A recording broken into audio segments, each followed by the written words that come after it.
All right, joining us now from Kansas City is the governor of Missouri, Matt Blunt. You know, I just don't, this is another in a series. We have Cashman in Vermont, Connor in Ohio. These guys can talk under Missouri law. They can explain why they gave the sentence. Surely this little girl is poor, doesn't have anything, no protection. Surely she and her family deserve an explanation. How do you see it? Yeah, I would agree, and I certainly want to say that my thoughts go out to the victim's family and the victim. I can only imagine how excruciating this is for them. And this is really a great example of why we need to take discretion away from judges. And in Missouri, that's what we've done. Unfortunately, a law that I signed this year, wasn't in effect at the time this crime was committed. You got Jessica's law in, but this fell just short of that. Now, what can the state do to Meyer, who was elected? He's an elected judge. What can the state do? Can they do anything? Is there any sanction you can bring? Can you bring him in to explain what his sentence was and why he did this?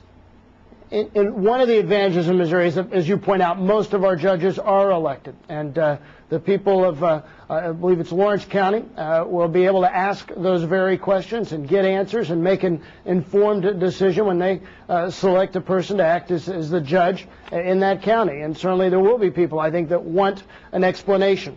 It is, though, important to remind ourselves that that's why we need to take discretion away from judges and have strict mandatory sentences. And that's what we'll have in the future in Missouri. There'll be at least 30 years behind bars. It's a life sentence with 30 years served behind bars and then lifetime supervision. So, for example, in this case, this person would have a 30-year behind bar sentence and a lifetime sentence with 30 years served behind bars. So we've taken steps to take that discretion away from judges so that we can better protect our children and our families, and we should have no higher priority. Yeah, but here's the problem now. Here's the problem now, Governor. This guy's out on the street.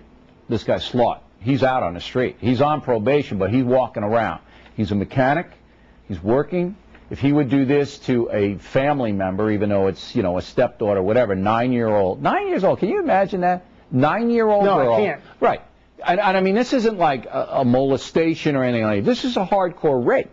This is not a statutory rape. This is a hardcore rape from a 50-year-old man, a 9-year-old girl, and this judge, and he's a Republican, this guy, 64 years old, Larry Meyer, Lawrence County, Missouri, and he throws out a probation sentence.